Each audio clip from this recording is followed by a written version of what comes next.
indhaha caalamka ayaa ku sii jeeda magaalada Dooxa ee wadanka Qatar kaas oo dhawaan ka bilaaban doono koobka adduunka.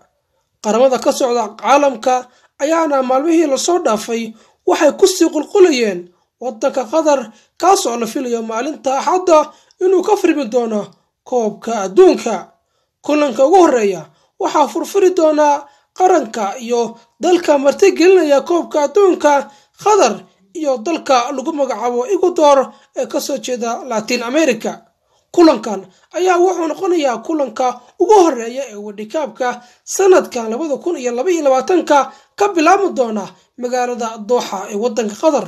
Koobkan waxa uu ka duwan yahay koobkii hore ee lagu soo qabtay Brazil iyo dalka Russia 2018 iyo 2014 labadii koob ee ugu dambeeyay ee koobka adduunka waxaa la qabtay June iyo July. laakiin koobka adduunka ka furmaya magaalada Dooxa ee wadanka Qatar waxa uu furmi doonaa bisha November hadda ku dhex jirno. Caalamka oo dhan ayaa indhaha ku eegaya waxa ka bilaaban doona magaalada Dooxa ee wadanka Qatar oo dhawaan ka furmi doona koobka adduunka. Waxa isugu digi doona qaramo gaaraya 32 qaran kuwaas oo ku hartami doona koobkan lagu magacaabo World Cup oo ah koob aad u qiimo badan laguna qiimeeyana shakhsiga ka soo bixi doona ama ka soo dhalaali doona koobkan sanadkan 2022 ka furmi doona halkaas.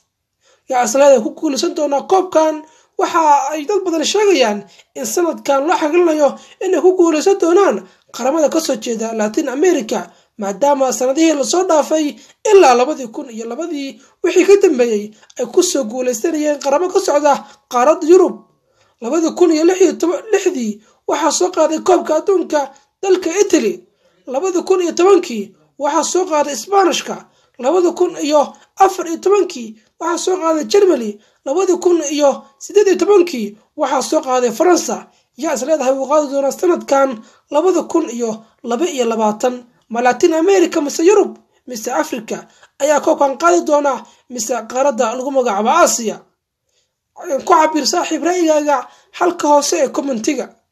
waxa saaxiib yaal aan ku dareeri doonaa warkeenan labada laacib ee adduunka ugu sareysay 20 sano ee la soo dhaafay Leo Messi iyo Ronaldo ayaa waxay yihiin laacibada aan wax ka baxsan gurubyada koobka lagu magacaabo koobka adduunka ee World Cup aan wax gool ka dhalin.